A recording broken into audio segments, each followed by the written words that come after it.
Did you know that jealousy is more dangerous than anger? And the Bible actually specifically warns us about jealousy. And you can see this play out in the stories of the Old Testament. But first, let's get one thing straight. All sin equally separates us from God. But the Bible specifically warns us about jealousy in Proverbs 27:4. Let's see how this applies to one of the oldest stories in the Bible, the story of Cain and Abel.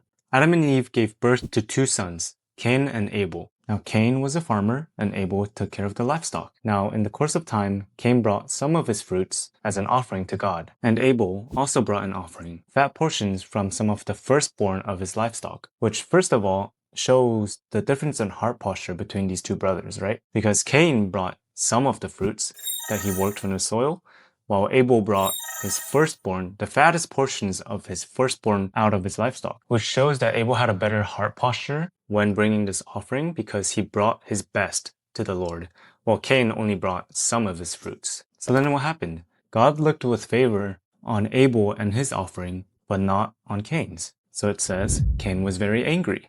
So then God says to Cain, why are you angry? Why is your face downcast? Which is what I'm wondering too. Why is he angry?